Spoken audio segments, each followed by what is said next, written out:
네, 금리가 조금씩 내려가고 실거래가가 반등하면서 부동산 시장이 드디어 바닥을 벗어났다는 기대가 나오고 있습니다. 하지만 악성 미분양, 역전세난 등 고려해야 할 요소도 많은데요.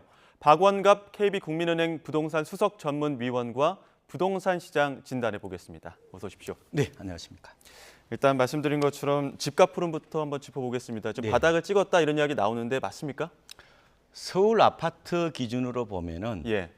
바닥을 찍었다고 볼 수가 있을 것 같습니다. 예. 보통 통계가 두 가지가 있는데요. 예. 우리가 이제 아까 실거래가 말씀하셨죠? 예. 네, 실거래가는 거래되는 거를 전부 다 모아놓은 일종의 전수조사입니다. 서울이 1월, 2월, 3월 올랐고요. 예. 4월 잠정 지수도 한 1.2% 정도 오른 것으로 나타납니다. 그래서 예. 우리가 매주 발표하는 이 표본수 통계라고 있습니다. 이게 국가 예. 공식 통계거든요. 예. 그래서 서울 아파트가 지금 2주 연속 오른 것으로 나타난 겁니다. 그래서 지금은 서울 아파트 기준으로 봤을 때 그렇다는 거고 그 예. 이유는 뭐냐 그러면은 13 규제 완화 대책이 있었고 그다음에 15억 대출 규제 완화 예. 그것도 이제 일부 영향을 미친 것 같고요. 예. 그리고 대출 금리도 좀 최근에 낮아졌고 무엇보다도 예. 작년에 아파트 값이 너무 많이 빠졌어요. 그래서 음. 서울 아파트 기준으로 보면 실거래가 기준으로 22%가 빠졌습니다. 예. 이게 실거래가 통계가 2006년인데 그때 이후에 가장 낙폭이 컸다.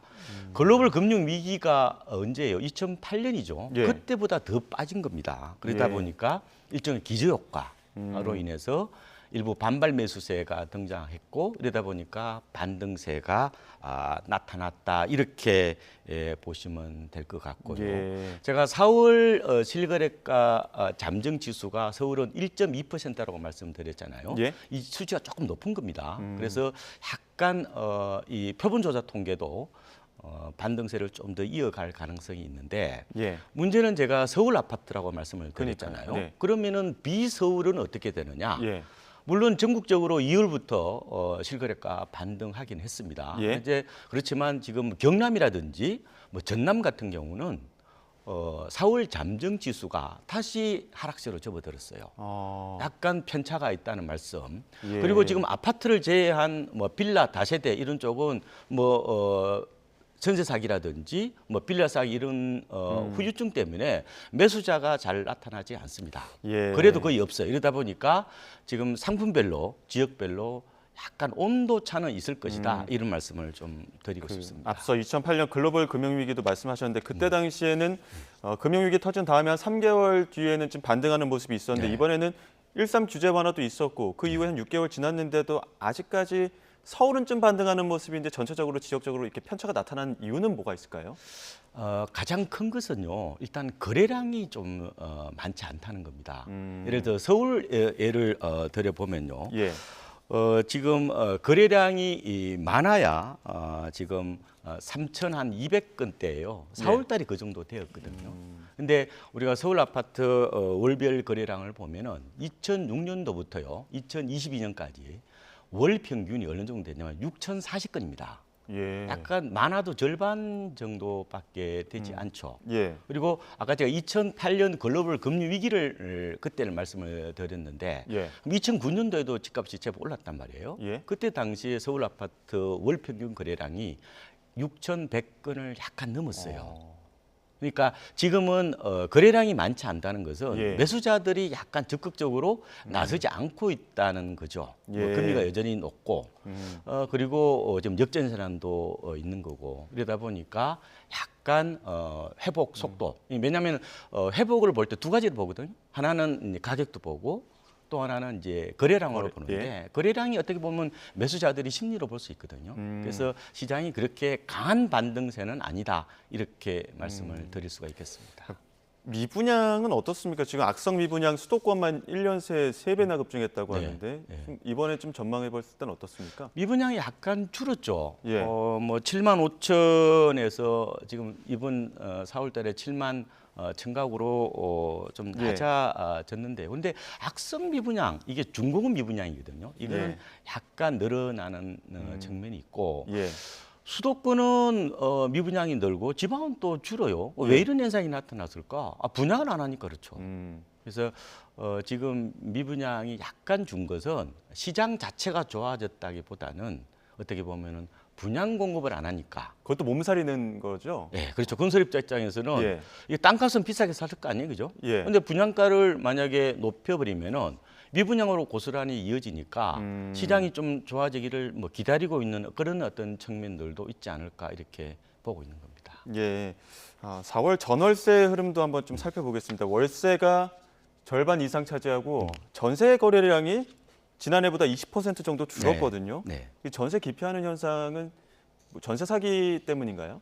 그 후유증 때문에 세입자들이 일종의 생존 본능, 손실회피 심리가 작동한다 이렇게 혹시 보면 나도 되는 보증금을 못 받는 거 아닌가? 그렇죠. 뭐 이런 가장 거군요. 이 무서운 거죠. 왜냐하면 전 재산이나 다름이 없는 건데 예. 이러다 보니까요. 이게 그 아파트보다는 예. 이 다세대 다가구 쪽의 전세 기피 현상이 좀 심하지 않느냐 이렇게 보는 거죠. 예. 아파트는 어느 정도 내가 이 깡통 전세가 될지 좀 예측을 할 수 있잖아요. 예. 그런데 이 다가구나 다세대 이런 쪽으로 제가 전세를 막상 이제 구하는 걸 이제 지켜보니까 예. 이 깜깜이 계약이에요. 이게 정보 비대칭성이 너무 강한 겁니다. 예. 가령요.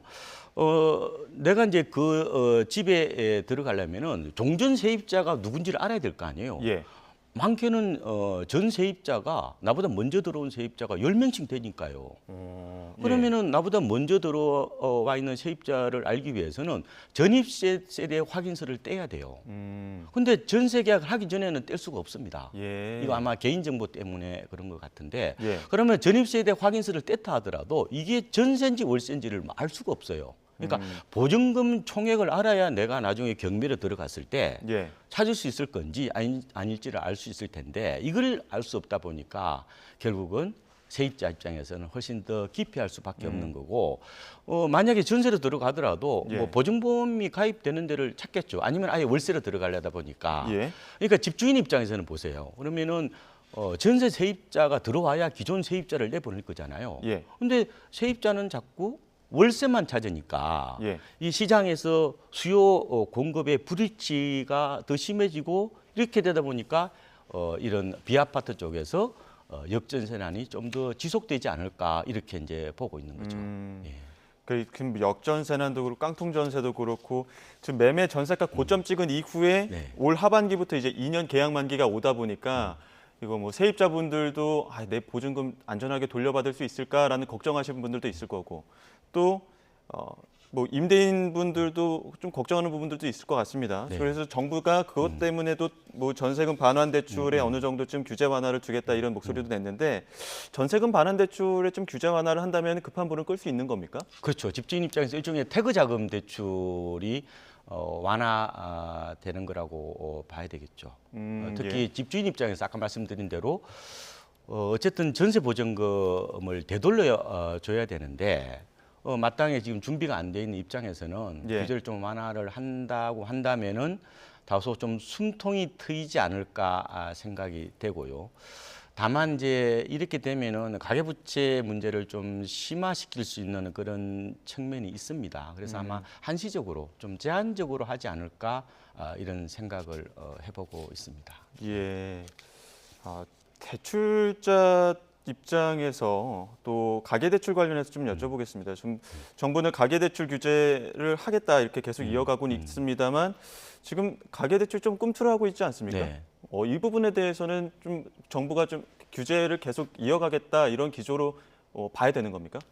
지금 경제는 양면이죠. 예. 그러니까 전체 대출 어떤 제도의 어떻게 건전성이라 할까요? 이거는 예. 뭐 이어간다는 게 아마 기조인 것 같은데 예. 지금 시장이 워낙 안 좋으니까 예. 일부 이제 숨통트기 차원에서 뭐 DSR이라든지 이런 걸 예. 약간 완화한다는 그런 쪽으로 봐야 되지 않을까. 근데 그 전세자금 싶어요. 반환 쪽으로만 하는 거지 큰 틀에서는 바뀌는 거 없다 이렇게 하겠지 그렇게 않습니까? 봐야 되지 않겠습니까? 예. 물론 이제 우리가 이제 특례 보금자리론 같은 경우는 뭐 예. DSR 규제를 받고 있지는 않습니다. 그것도 역시 한시적으로 도입하는 거잖아요. 예. 그래서 제 생각에는 이 역전세난이 과연 이게 앞으로도 계속 될 거냐 하는 부분이거든요. 예. 그때 가면 또 대책이 필요하다 이런 말씀을 드릴 수밖에 없는데 그래서 저는 이 갭 투자 문제를 좀 더 좀 손을 대야 되는 게 대야 되지 아닌가. 않을까. 이게 바로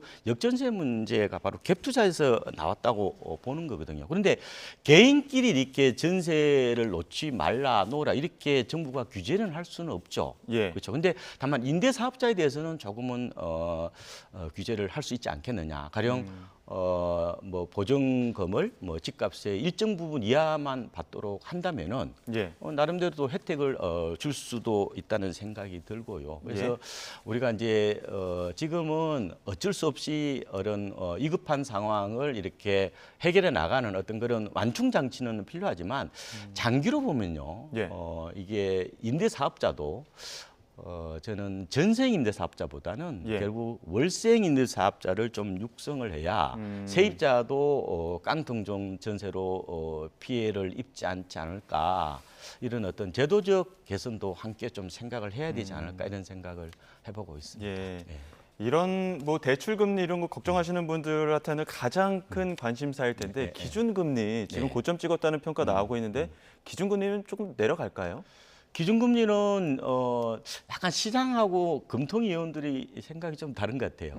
한때 이제 시장 채권 전문가들은 연말에 이제 기준금리가 인하될 수 있지 않을까? 아마 예. 반반 정도 인하 가능성을 이제 보고 있던데 금통위원들은 이 물가 봐라 지금 소비자 물가가 3%잖아요. 예. 한 2% 정도 와야 금리 인하를 할 수 있을 텐데. 네.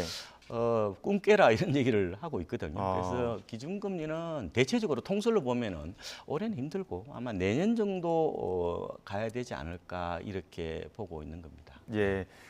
마지막으로 그 시중금 은행들의 지금 4%대 금리가 깨져서 이거 지금 시중은행이 특례 보금자리론보다 뭐 어떻게 보면은 대출적으로 이점이 있다 이런 얘기 나오면서 특례 보금자리론에 조금 시들해지는 영향이 있습니다. 여기에 대해서는 그러다 보니까 특례 보금자리론도 조금 손봐야 되는 거 아니냐 목소리 나오는데 여기에 대해서 어떻게 근데 생각하세요? 금리를 그렇게 크게 낮추기는 쉽지 않을 거예요. 왜냐면 이게 특례 보금자리론을 이제 주로 발행을 이제 뭘 가지고 하냐면요. 예. 주택 저당 정권이라고 MBS를 갖고 하는데 예. 이게 지금 4%대입니다. 그러면은 특례 보금자리론 최하단보다 더 높은 상황이죠, 지금. 예. 그러니까 금리나 그렇게 쉽지는 않을 텐데 다만 특례 보금자리로는 이제 9억 이하는 DSR 규제가 없잖아요. 예. 이런 경우는 좀 활용하되 일단 빌렸다가 나중에 변동금리로 이렇게 중도 상환 수수료 없이 바꿀 수 있습니다. 그래서 충분히 탄력적으로 대응을 할 수 있으니까 예. 이걸 한번 이용해 보는 것도 나쁘지 저는 않다. 나쁘지 않다 이렇게 보고 있습니다. 알겠습니다. 여기까지 듣도록 하겠습니다. 지금까지 박원갑 KB국민은행 부동산 수석 전문위원과 함께했습니다. 오늘 말씀 고맙습니다.